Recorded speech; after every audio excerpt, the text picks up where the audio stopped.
आज की बहस के दौरान ईडी की तरफ से सॉलिसिटर जनरल तुषार मेहता ने कहा कि टीएमसी के लीगल सेल ने व्हाट्सएप मैसेज भेजकर कलकत्ता हाईकोर्ट में पहले सुनवाई के दौरान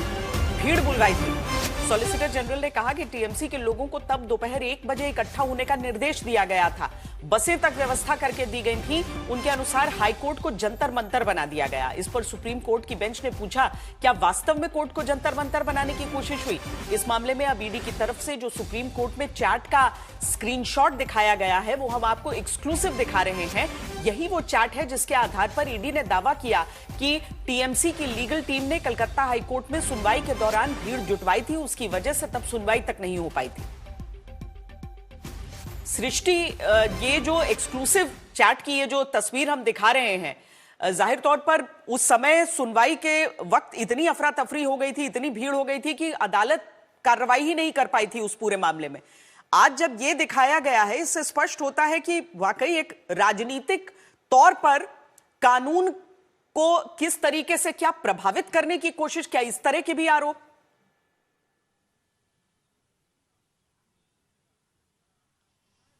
जी श्वेता, बिल्कुल थोड़े से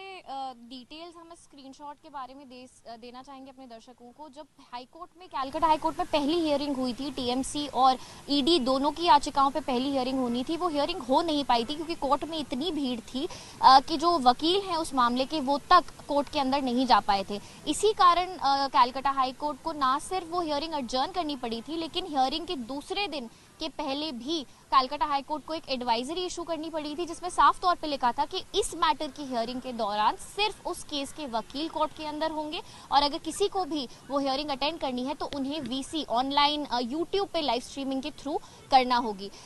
इस मामले को लेकर सुप्रीम कोर्ट में ईडी ने अपनी याचिका में कहा था कि ये जो भीड़ आई थी वो अपने आप इकट्ठा नहीं हुई थी, लेकिन टीएमसी के लीगल सेल और टीएमसी के सपोर्टर्स ने वो भीड़ बुलाई थी ताकि कलकत्ता हाईकोर्ट के सामने की हियरिंग हाईजैक हो सके और ईडी अपनी दलील कोर्ट के सामने ना रख सके। आज भी सुप्रीम कोर्ट के सामने सॉलिसिटर जनरल तुषार मेहता ने यही बात कही कि ये व्हाट्सएप चैट को रेफर करते हुए, दिखाते हुए कहा कि साफ तौर पे देखा जा सकता है कि लोगों को भीड़ में आने के लिए बता के कहा गया था कि इस दिन इस समय पे हियरिंग है, आप लोग आ जाइए। जब कोर्ट को आज ये बात बताई गई, एक टिप्पणी कोर्ट की तरफ से भी आई कि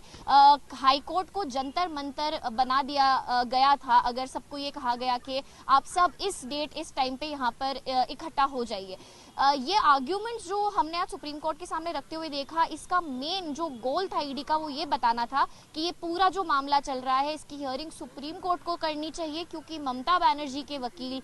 वेस्ट बंगाल सरकार के वकील ने आज बार बार सुप्रीम कोर्ट से ये सवाल पूछा कि सुप्रीम कोर्ट ये मामले को क्यों सुनेगी और कैसे सुन सकती है जब मामला ऑलरेडी हाई कोर्ट के सामने पेंडिंग है। ये मामला वापस हाई कोर्ट भेजा जाना चाहिए। ये हाईकोर्ट मामला वापस हाईकोर्ट भेजा ना जाए, ये इंश्योर करने के लिए आज हमने ईडी के वकीलों को ये व्हाट्सएप चैट दिखाते हुए देखा और ये सुप्रीम कोर्ट को बताते हुए देखा कि अगर हाईकोर्ट के सामने हियरिंग हुई तो इस तरीके की घटना, इस तरीके की सिचुएशन फिर से क्रिएट हो सकती है। बहुत शुक्रिया सृष्टि ओझा और संजय शर्मा इस पूरी जानकारी के लिए।